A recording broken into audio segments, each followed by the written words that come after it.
Cümleten selamun aleyküm hanımlar. Diva Patik YouTube kanalıma hepiniz hoş geldiniz. Bugün birlikte çok güzel, çok kolay 5 çeşit patik yapacağız. Ben patiğimde yeşil, krem, gül kurusu pembe ve toz pembe olmak üzere 4 tane normal patiklik ip kullandım. Bu pembelerimiz zaten çok az gidiyor. Şişlerim 3 numara. Modelim de bu şekilde. Çok güzel, çok hoş bir model oldu hanımlar. Çeyiz içinde oldukça uygun. Modelimiz bu şekil. Bakın burasına farklı bir desen uygulaması yaptım. Ön bölümde çiçek detaylarımız var. Tabanımız, topuğumuz. Bu patik benim elimin ölçülerine göre 37, 38, 39 numara ayaklar için uyumlu oldu hanımlar. Hemen patiğimize başlayalım. Her zaman olduğu gibi patiğimize burun kısmından başlıyoruz.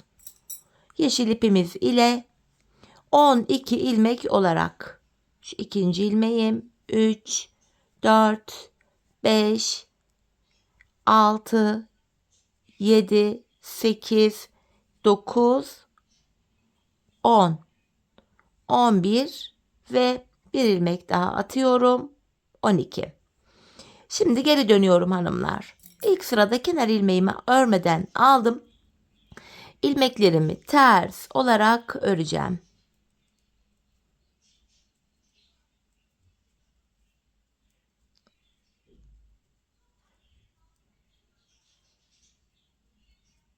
Sonuncuyu da ters ördüm. Şimdi geri dönüyorum hanımlar.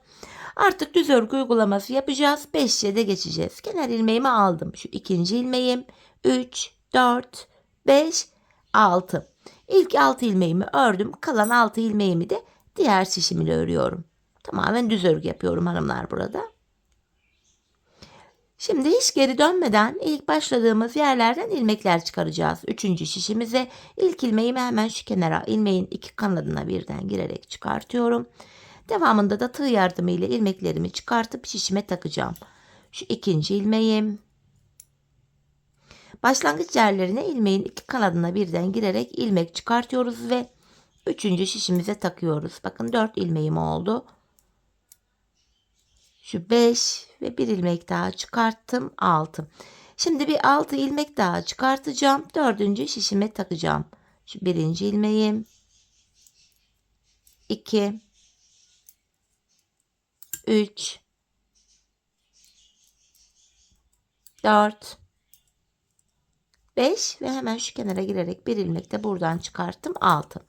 4 şişte de 6'şer ilmeğimiz oldu. 5. şişimi aldım hanımlar. Bir sıra ilmeklerimi düz öreceğim. 5 şiş patikte bir sıra dediğimiz olay şudur. 4 şişimizdeki ilmeklerimizi de örüp tamamlayınca bir sıra örmüş oluyoruz. İlk şişimdeki ilmeklerimi ördüm. İkinci şişime geldim. Boşalan şişimiz ile sıradaki şişteki ilmekleri örüyoruz. 5 şiş patik böyle dolana dolana örülüyor. İkinci şişimi de ördüm. Üçüncü şişime geldim. Yine buradaki ilmeklerimi de düz olarak örüyorum. Dördüncü şişime geldim. Burada da aynı işlemi yapıyorum. İlmeklerimi örüyorum. Evet hanımlar, ilmeklerimi bir sıra düz ördüm. Şimdi ilk şişime geldim. Artırma zamanı. Patik burnuna baktığımızda artırma işlemini şu sağ ve sol kenardan yapıyoruz. Ortalardan artırma yapmıyoruz. İlk şişimdeyim, kenarım hemen başta. İlk 2 ilmeğimi ördüm. İkinci ilmeğimin altına, yani şuraya girerek buradan aldığım ilmeğimi örüyorum. Artırmamı yaptım. Kalan 4 ilmeğimi örüyorum. Birinci şişimde 7 ilmeğim oldu. İkinci şişime geldim. Kenar solda. Son 2 ilmek kalana kadar örüyorum. Sondan ikinci ilmeğimin altına girerek buradan aldığımı da düz ördüm. Kalan 2 ilmeğim düz örülüyor. Burada da 7 ilmeğim oldu. Üçüncü şişime geldim, kenar başta. İlk 2 ilmeğimi ördüm. İkinci ilmeğimin altına, yani şuraya girerek buradan aldığımı da düz örüyorum. Kalan 4 ilmeğim düz örülüyor. İlk 3 şişimde 7'şer ilmeğim oldu. Dördüncü ve sonuncu şişimdeyim, kenar sol tarafta. Son 2 ilmeğim kalana kadar öreceğim. Sondan ikinci ilmeğimin altına, yani şuraya girerek buradan aldığım ilmeğimi de düz ördüm. Kalan 2 ilmeğimi de örüyorum. 4 şişte de 7'şer ilmeğim oldu. Bir sıra artırma yaptık hanımlar. Şimdi bir sıra artırma yapmayacağım. 4 şişimdeki 7 ilmeğimi de düz olarak öreceğim. 5 şiş patik burnunda bir sıra artırma yaparken bir diğer sırada artırma yapmıyoruz. Sebebi şu: her sıra artırma yaparsak şayet patik burnu bir anda açılma yapar ve hoş bir görüntü olmaz. İkinci şişimi de düz ördüm. 3 ve 4. şişimdeki ilmeklerimi de düz öreceğim. Bu düz ilmekleri örerken artırma işlemini sizlere kısaca tekrar etmek istiyorum. Artırma işlemini birinci ve 3. şişimizde ilk 2 ilmeği ördükten sonra yapıyoruz. İkinci ve 4. şişimizde de son 2 ilmek kalana kadar örüp öyle artırıyoruz. Evet, bir sıra ilmeklerimi düz ördüm. Şimdi tekrar ilk şişimdeyim. Yeniden artırmaya yapacağız. İlk şişimde ilk 2 ilmeğimi örüyorum. İkinci ilmeğimin altına girerek buradan aldığım ilmeğimi de düz ördüm. Kalan 5 ilmeğim düz örülüyor. Böylece birinci şişimde 8 ilmeğim oldu. İkinci şişime geldim. Kenarımız sol tarafta. Son 2 ilmeğim kalana kadar öreceğim. Sondan ikinci ilmeğimin altına girdim ve buradan aldığımı da düz ördüm. Kalan 2 ilmeğim de düz örülüyor. Burada da 8 ilmek oldu. Üçüncü şişimdeyim. Kenarımız hemen başta. İlk 2 ilmeğimi ördüm. İkinci ilmeğimin altına, yani şuraya girerek buradan aldığım ilmeğimi de düz örüyorum. Kalan 5 ilmeğim yine düz örülüyor. İlk 3 şişimde 8 ilmeğim oldu. Dördüncü ve sonuncu şişimdeyim. Kenar sol tarafta. Son 2 ilmek kalana kadar örüyorum. Sondan ikinci ilmeğimin altına girerek buradan aldığım ilmeğimi de düz ördüm. Kalan 2 ilmeğimi de örüyorum. 4 şişte de 8'er ilmeğimiz oldu. Şimdi bir sıra artırma yaptık. Bir sıra 4 şişteki 8 ilmeği düz öreceğiz. Sonraki sıra artıracağız. Düz öreceğiz, artıracağız. Patik burnunu bu şekilde tamamlayacağız. Bu modelimizde hanımlar her bir şişimizde 15'er ilmek olana kadar artırmamız gerekiyor. Bu şekilde bakın, modelimizde tam denk geliyor. Şimdi her bir şişimizde 15'er ilmek olana kadar artırmalarımızı yapalım. Ardından birlikte modelimize başlayalım. Evet hanımlar, her bir şişimde 15'er ilmeğim olana kadar artırmalarımı yaptım geldim. Artırmadan sonra bir sıra düz örmedim. Hemen modelimize başlayacağız. Bu modelimiz hanımlar toplamda 11 sıradan oluşuyor. Şimdi ilk şişimizde modelimizde birinci sıradayız. Bu sıramıza hanımlar ilk ilmeğimi krem ipimle örerek başlayacağım. Bir tane krem örüyorum. Hemen krem ipimin ucunu yeşilime düğümlüyorum. Buraya 2 tane sıkı bir düğüm attım. Şimdi modelimizin bu ilk sırasında ilk ilmeğimi krem ile ördüm. Sırasıyla ilmeklerimi bir yeşil, bir krem, bir yeşil, bir krem, bir yeşil, bir krem. Bu şekilde örüyorum. Bir yeşil, bir krem. Modelimizin ilk sırası bu şekilde. Bir yeşil, bir krem, bir yeşil, bir krem. İkinci şişimizde de yine bir yeşil, bir krem diye devam edeceğiz. Diğer 3 şişimizdeki ilmeklerimizi de bu şekilde örelim, gelelim.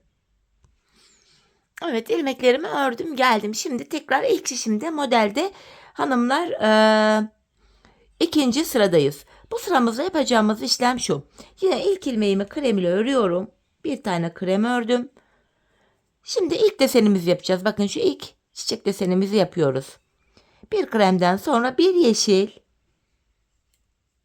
3 krem, bir yeşil, tekrar 3 krem ve bir yeşil. İlk desenimizi yaptık hanımlar. Bu şekilde. Model aralarında bir tane kremimiz var. Örüyorum. Şimdi ikinci modelimi yapacağım. Bir yeşil, 3 krem. İkinci şişimden devam ediyorum. Tekrardan bir yeşil, 3 krem, bir yeşil. İkinci modelimizi yaptık. Model arasında bir tane kremim var. Şimdi üçüncü modelimi yapacağım. Bir yeşil, 3 krem, bir yeşil, 3 krem, bir yeşil. Üçüncü modeli de yaptık. Üçüncü şişimden devam ediyorum. Model arasında bir tane kremimi ördüm. Dördüncü modelimi yapıyorum. Bir yeşil, 3 krem, bir yeşil, 3 krem, 1 yeşil. Dördüncü modelimi yaptım. Model arasına bir tane krem örüyorum. Beşinci modelimdeyim. 1 yeşil, 3 krem. Dördüncü şişten devam ediyorum. 1 yeşil, 3 krem, 1 yeşil. Beşinci modeli yaptık. Araya bir ilmek krem örüyorum. Altıncı ve sonuncu modelimi yapacağım. 1 yeşil, 3 krem, 1 yeşil,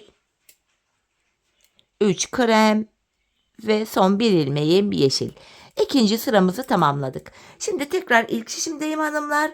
Modelimizde de üçüncü sıramız. Bu sıramızda ilk ilmeğimi yine krem ile örüyorum. Şimdi ilk modelimi yapacağım. 1 yeşil, 2 krem, 3 yeşil, 2 krem, 1 yeşil. İlk modelimizi yaptık. Model arasında yine bir kremimiz var. İkinci modelimi yapıyorum. 1 yeşil, 2 krem, 3 yeşil. İkinci şişimden devam ediyorum. Şu 2, şu da üçüncü yeşilim. Tekrar 2 krem ve bir tane yeşil.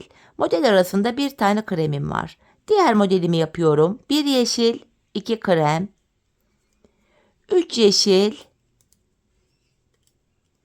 2 krem ve bir tane yeşil. Üçüncü modeli de yaptık. Model arasında hanımlar yine bir tane kremim var. Dördüncü modelimi yapıyorum. 1 yeşil, 2 krem,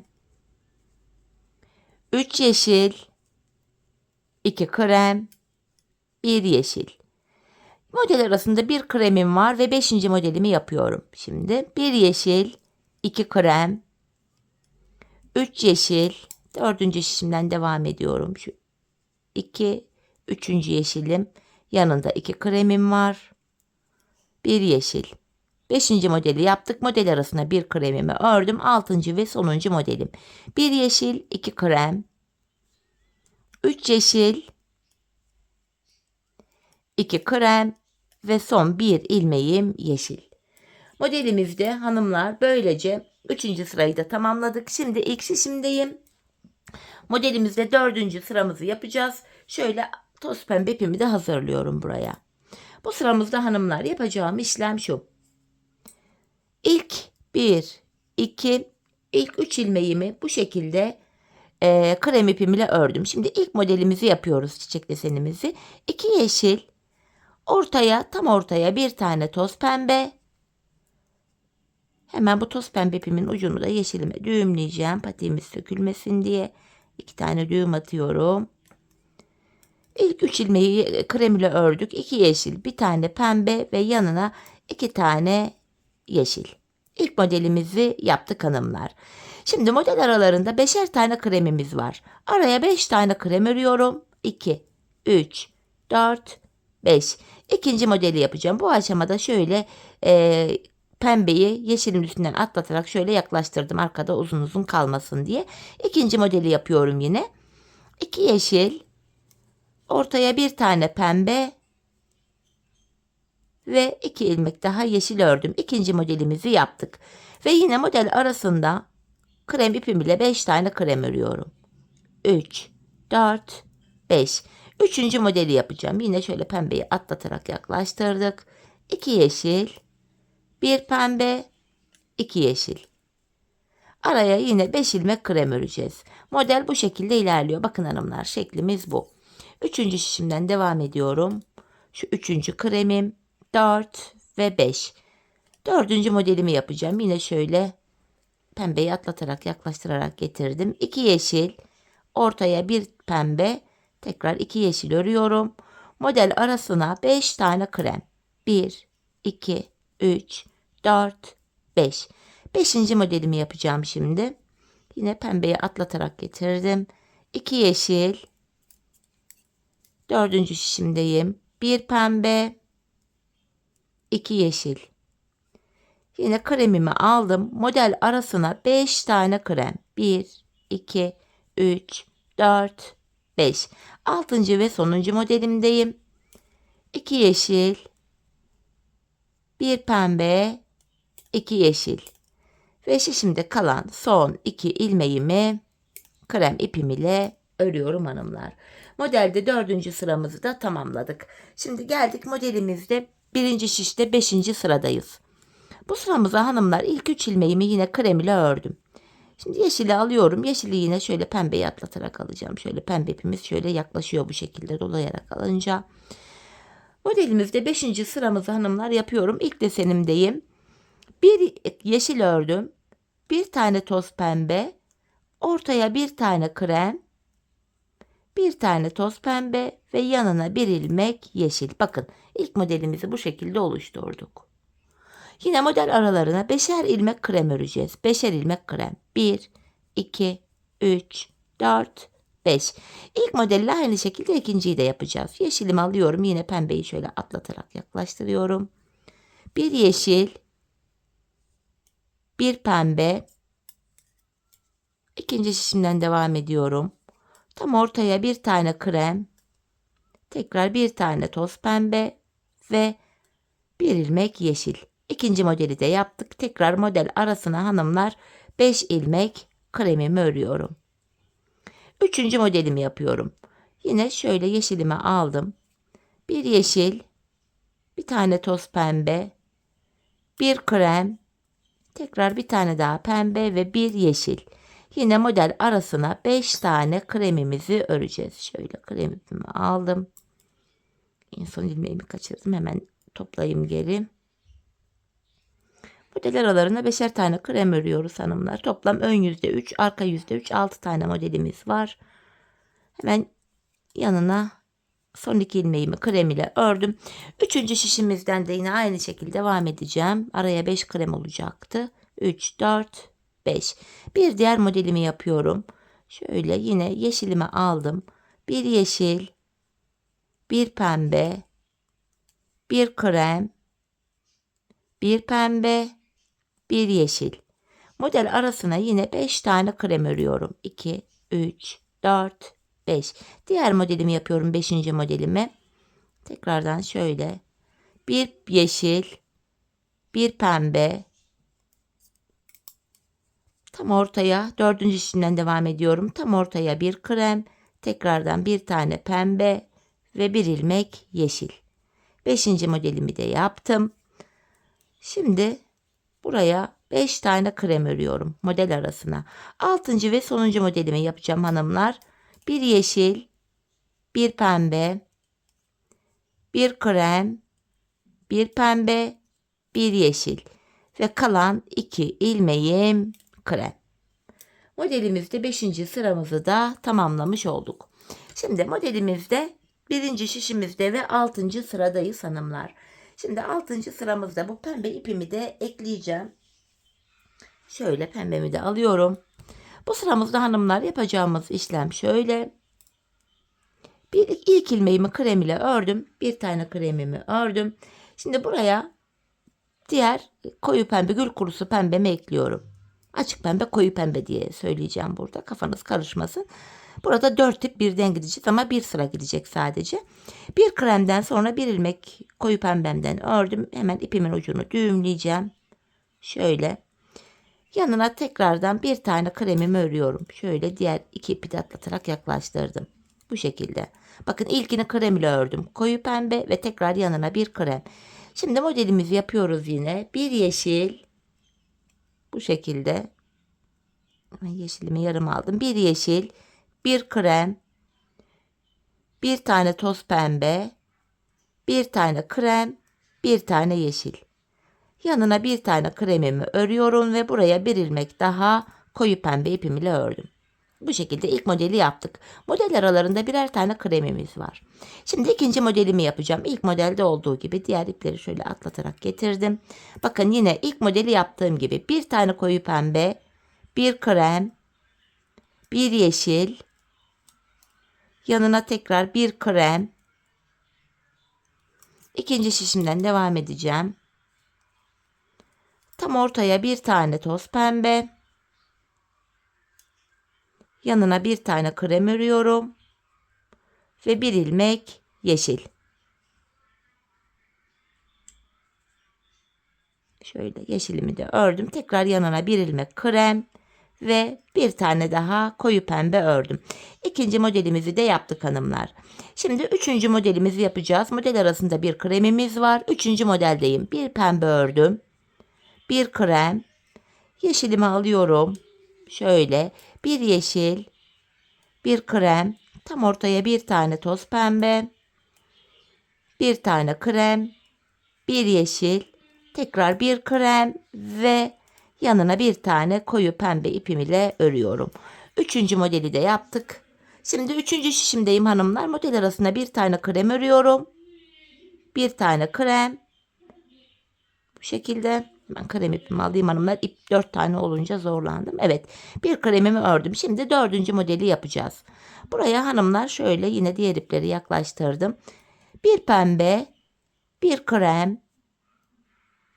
Bir yeşil. Bir yeşil. Bir krem. Tam ortaya bir tane toz pembe. Bir tane krem. Ve bir tane yeşil. Hemen yanına bir krem. Ve tekrar bir ilmek toz pembe örüyorum.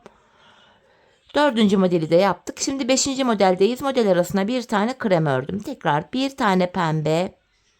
Bir tane krem. Hemen yeşilimi alıyorum. Bir yeşil. Bir krem. Dördüncü şişimdeyim. Tam ortaya bir tane toz pembe. Tekrardan yanına bir ilmek krem. Ve bir yeşil. Yanına bir tane krem örüyorum. Ve hemen bir ilmek koyu pembe. Beşinci modeli de yaptık hanımlar. Model arasında yine bir tane kremim var. Altıncı modeli yapıyorum. Bir tane koyu pembe ördüm. Bir tane krem. Bir yeşil. Hemen yanında bir krem. Tam ortaya bir tane toz pembe. Yanına bir tane kremimi örüyorum. Ve bir tane yeşil. Hemen bir krem. Ve sonuncu ilmeğim koyu pembe ipim ile örülüyor. Bu şekilde.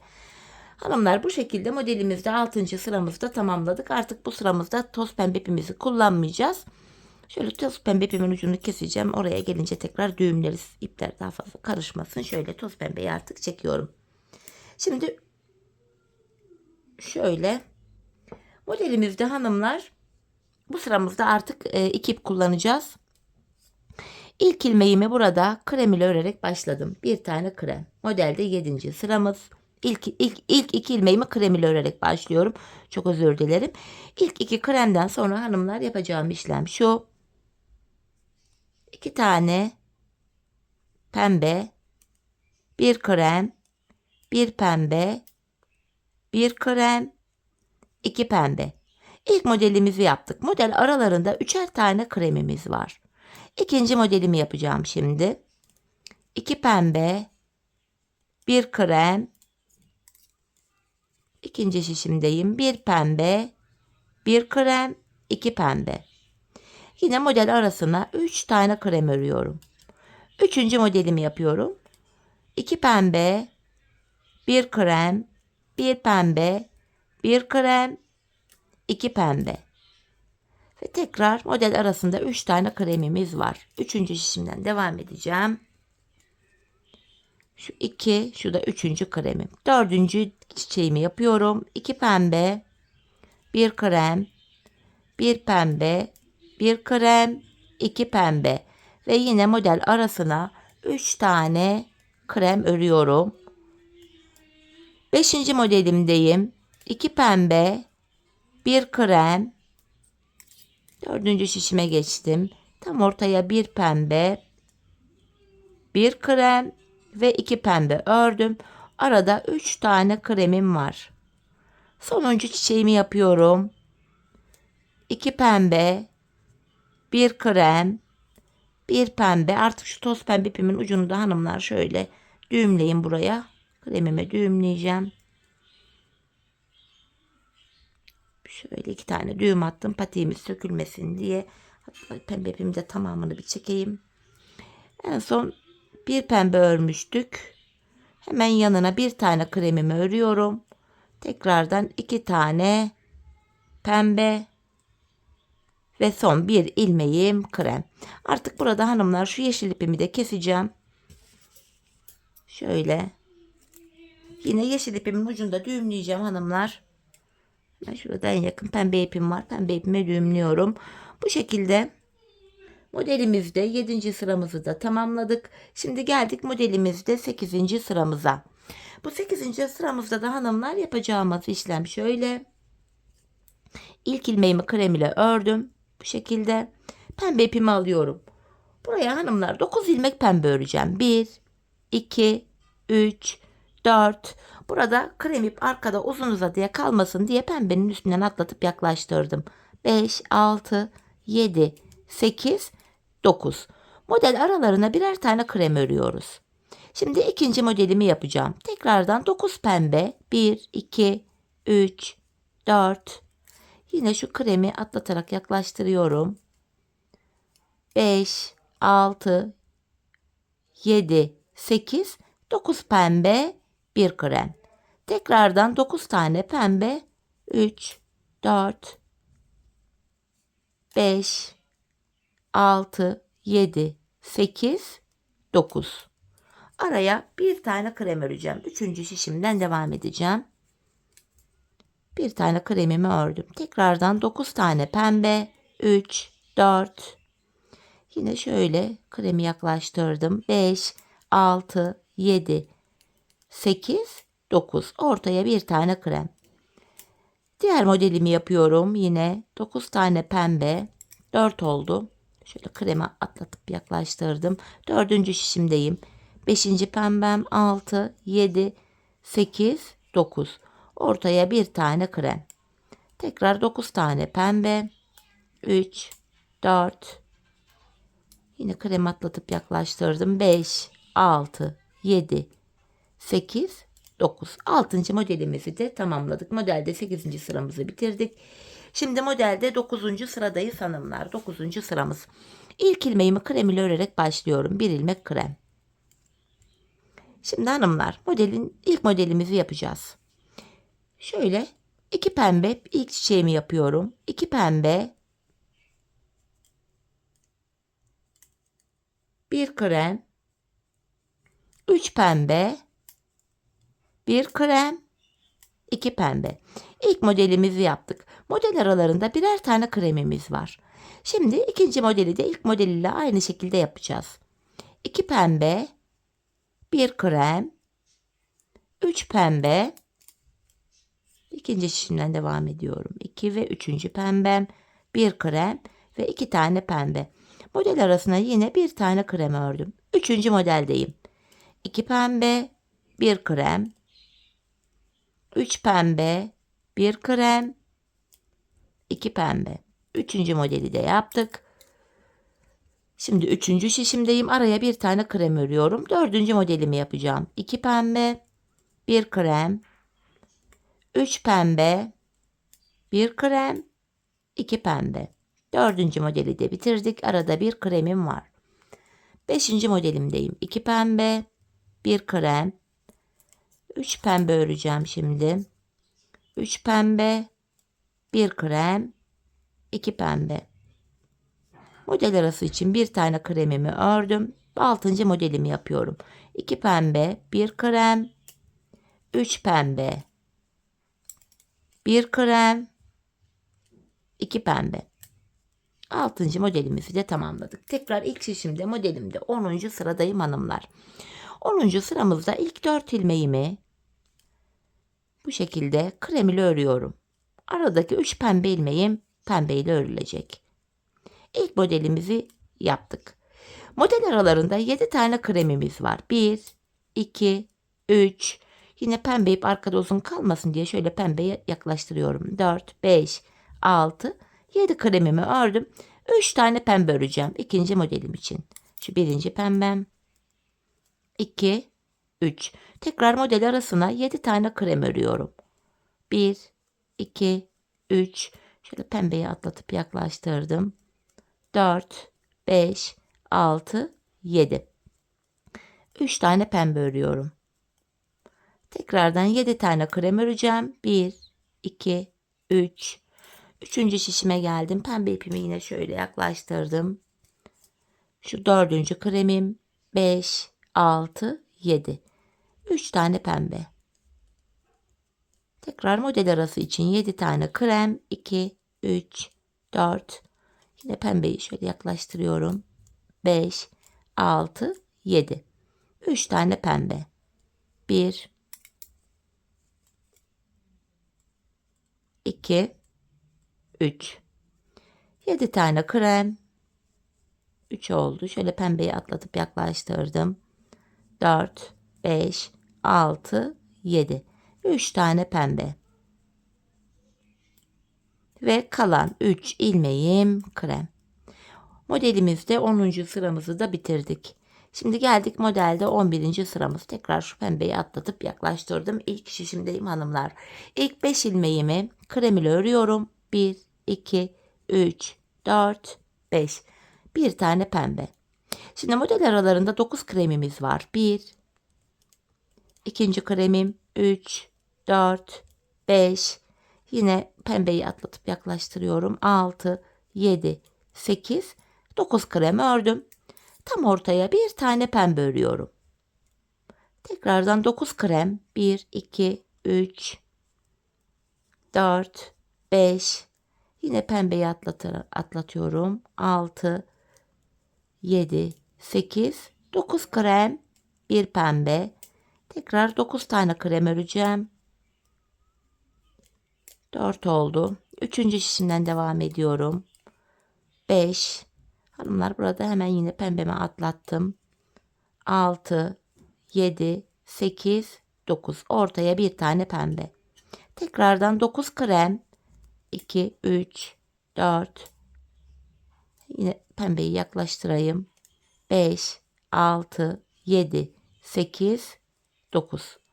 Bir tane pembe öreceğim ortaya. Yine 9 tane krem. 1, 2, 3, 4, 5. Pembeyi atlattım. 6, 7, 8, 9. Bir tane krem. Ve kalan son 4 ilmeğim. 9 tane kremden sonra bir pembe ve kalan 4 ilmeğim krem. 11 sıradan oluşan modelimizi böylece tamamladık hanımlar. Modelimizi bitirdik. Şimdi ilmeklerimizi krem ipimiz ile düz olarak öreceğiz.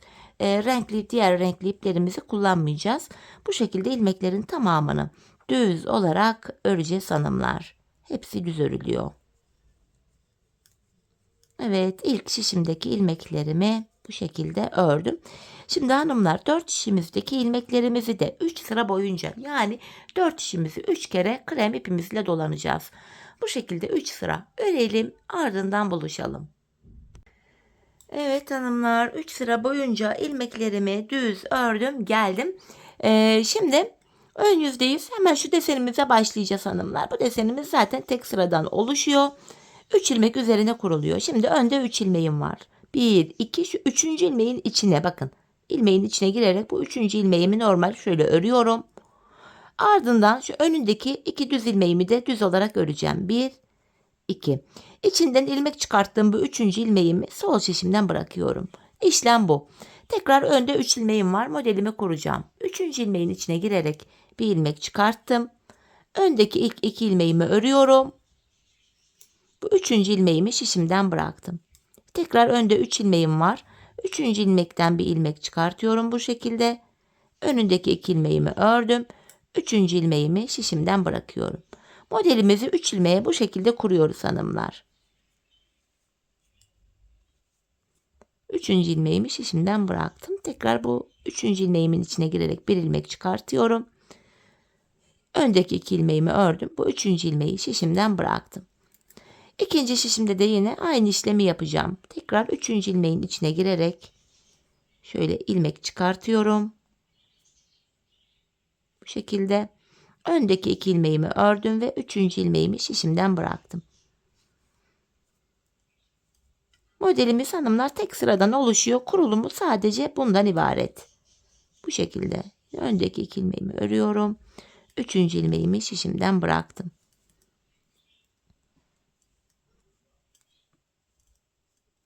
Son 3 ilmeğim kaldı. Bu 3. ilmeğimin içinden yine bir ilmek çıkarttım. Öndeki 2 ilmeğimi örüyorum. Ve bu 3. ilmeği şişimden bırakıyorum. Modelimizi kurduk hanımlar. Patiğimizin taban bölümüne model kurulumu yapmayacağız. İlmekler düz örülecek.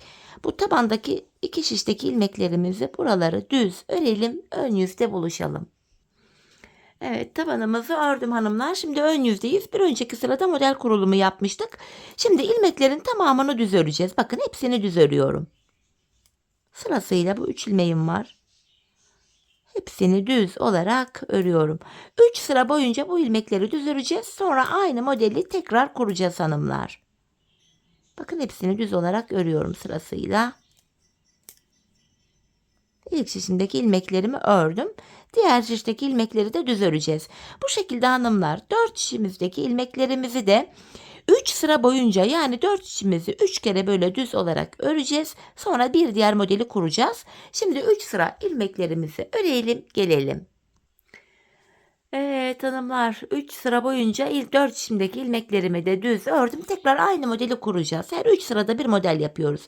Bakın önde yine 3 ilmeğim var. 3. ilmeğin içinden girerek ilmek çıkartıyorum. Hemen sıradaki 2 ilmeğimi düz örüyorum ve içinden ilmek çıkarttığım bu 3. ilmeği şişimden bırakıyorum. Aynı modeli yapıyoruz hanımlar. 3 ilmeğe model kuruyoruz. Bu şekilde yine 3. ilmeğe girerek bir ilmek çıkarttım. Öndeki 2 ilmeğimi örüyorum. Bu 3. ilmeğimi şişimden bırakıyorum. Şöyle. İlk şişimizdeki modelimizi yaptık hanımlar. İkinci şişimizde de modelimizi aynı şekilde kuracağız. Her 3 ilmeğe bir aynı modeli tekrar edeceğiz. Ardından tekrar 3 sıra boyunca 4 şişimizdeki ilmekleri de düz ördükten sonra, çünkü model arasında 4'er ilmek, 3 sıra düz örüyoruz. 3. modelimizi yapacağız. Zaten toplamda 3 model yaptık. İlkini birlikte yaptık. İkinciyi başlattık. Şimdi 3 sıra bu model bitince ilmekleri düz örüp 3. modeli yapacağız. 3. modeli bitirdikten sonra tekrar 4 şişimizdeki ilmeklerimizi yine 3 sıra düz örelim, gelelim hanımlar, ardından buluşalım. Evet hanımlar, buraya 3 tane modelimi yaptım. 3. modelden sonra da 3 sıra ilmeklerimi düz ördüm. Şimdi ilk şişimdeyim. Bilek ayrımını yapacağız. Öncelikle bu ilk şişimde son bir ilmeğim kalana kadar ilmeklerimi düz olarak öreceğim. 15 ilmeğim vardı yani. İlk 14 ilmeğimi öreceğim. Ardından bilek ayrımını yapacağız hanımlar. Patiğimizin ön bölümünü tamamladık. Bakın burada son bir ilmeğim kaldı. İlk şişimdeki sonuncu ilmeğim ile ikinci şişimdeki ilk ilmeğimi aldım. Bu iki ilmeği şöyle birbiriyle yer değiştiriyorum. Yer değiştirdiğim ilk ilmeğimi ilk şişimle ördüm. Bilek ayrımında, yani burada ilmekleri yer değiştirerek örüyorum. Sebebi şu: bilek ayrımı yaptığımız yer daha sıkı ve sağlam oluyor. Patiğimizin arka bölümlerine geldik. Ben patiğimin şu bilek kenarlarına 8'er ilmek haroşa ördüm hanımlar.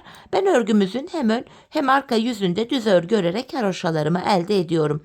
İkinci şişimdeyim.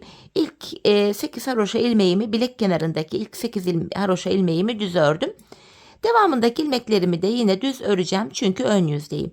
Artık patiğimizin arka bölümüne geçtik hanımlar. Bu arka bölümde ön yüzde düz, arka yüzde de ters örgü uygulaması yapacağız. Bilek ayrımına kadar öreceğiz, ardından geri döneceğiz. Geri döndüğümüzde arka yüzde olacağımız için ilmeklerimizi ters öreceğiz. Sadece bilek kenarlarındaki 8'er ilmek haroşamızı haroşa olarak örmemiz gerekiyor. Tabandaki şişime geldim. Buradaki ilmeklerimi de yine düz olarak örüyorum.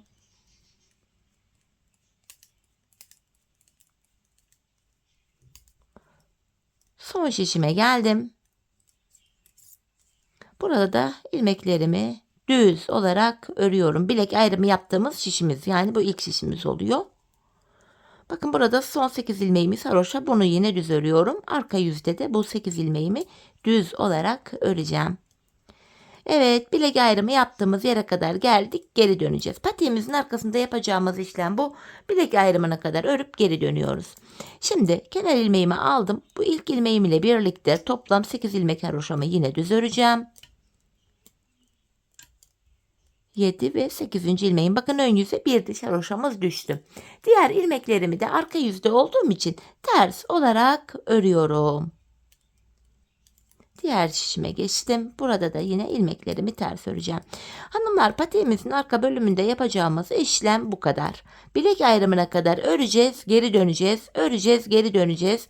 Ön yüzdeysek eğer düz örgü, arka yüzdeysek de şu anda yaptığımız gibi ters örgü uygulaması yapacağız. Sadece bilek kenarlarındaki 8'er ilmek haroşamızı haroşa olarak örmemiz gerekiyor. Evet, ters örmeye devam ediyorum. Bilek ayrımı yaptım. Son şişime geldim. Buradaki ilmeklerimi de ters olarak örüyorum. Kenardaki son 8 ilmeğim haroşa hanımlar, onları düz öreceğim. Bakın son 8 ilmeğime geldim. Haroşalarımı düz olarak örüyorum. Böylece kenarlarda birer diş haroşamız oluştu. Şimdi bilek ayrımına kadar ördüm. Tekrar geri döneceğim. Yine aynı işlemi yapacağız hanımlar.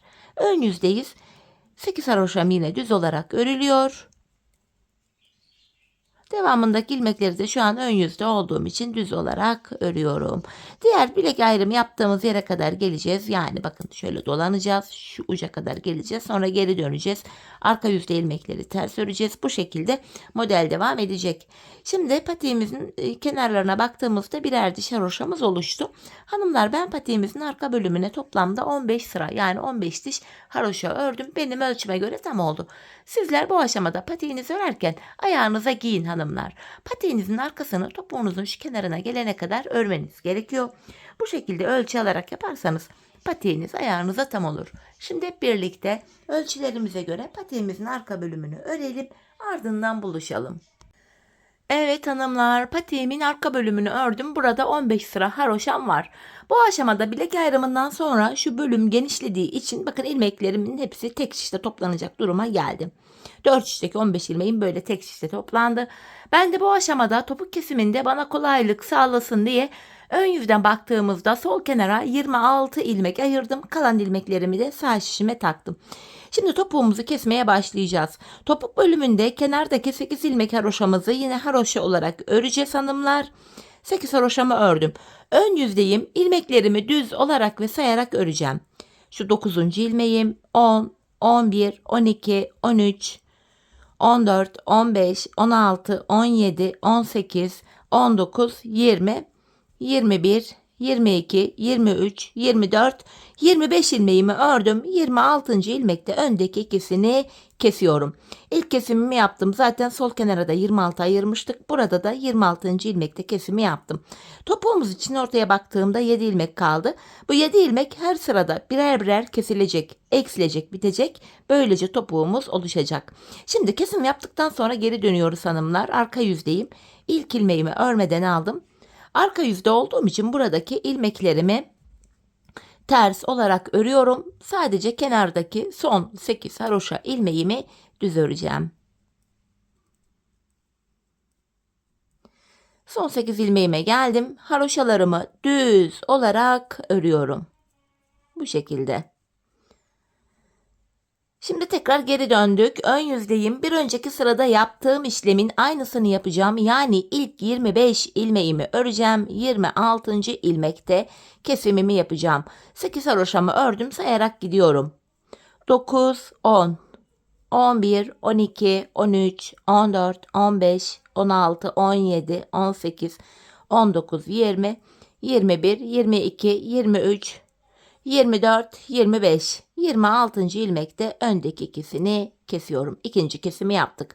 Bir önceki sırada burada 7 ilmek vardı. Şimdi 6 ilmek kaldı. Geri döneceğiz. Arka yüzde ilmekleri öreceğiz. Ön yüzde tekrar 25 örüp 26. da kesimi yapacağız. Biz bu kesme işlemine şu aradaki 6 ilmek bitene kadar devam edeceğiz. Şimdi hep birlikte topuğumuzu örelim. Ardından buluşalım. Evet hanımlar, aradaki ilmeklerin bitene kadar topuğumu ördüm geldim. İlk başta sol tarafa 26 ilmek ayırmıştık. Kesimlerden sonra sağ şişimde de 26 ilmeğim kaldı. Şimdi patiğimin düz tarafı içeride, ters tarafı da dışarıda olacak şekilde ikiye katladım. Tığ ile kesim yapacağız hanımlar. İlk kesimim şöyle. Benden taraftaki şişten bir ilmek, ikinciden de bir ilmek aldım. İkisini birlikte topluyorum. Diğer kesimlerim de şöyle oluyor.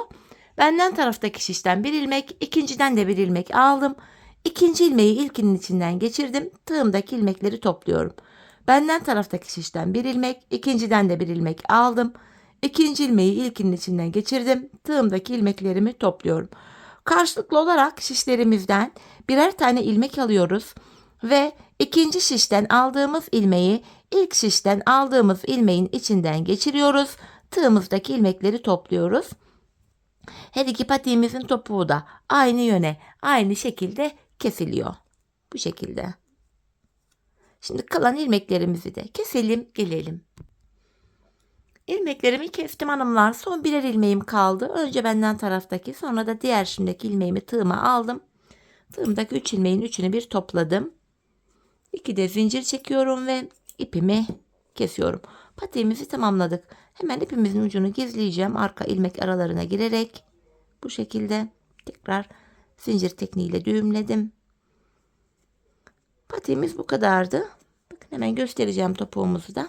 İşte hanımlar, topuğumuz şöyle. Ayağı giyince zaten şöyle açılıyor. Tek taraflı güzel bir topuk tekniği. Evet, patiğimiz görüntü olarak bu şekilde. Hemen bir de manken ayağıma giydireyim. Birlikte patiğimizin ayaktaki duruşuna da bakalım. Çok severek, çok beğenerek yaptığım bir model oldu hanımlar. Umarım sizler de benimle birlikte modeli beğenerek, severek yaparsınız. Yapacak olanlara da şimdiden kolay gelsin diyorum. Evet, patiğimizin bakın ayaktaki duruşu da bu şekilde. Gördüğünüz üzere çok hoş, şık, çeyiz içinde oldukça uygun bir model oldu. Evet hanımlar, yine birlikte güzel bir modelin daha sonuna geldik. Umarım sizlere faydalı, hoş bir video olmuştur. Yeni modellerde, yeni videolarda buluşmak dileğiyle. Şimdilik hoşça kalın, sağlıcakla kalın.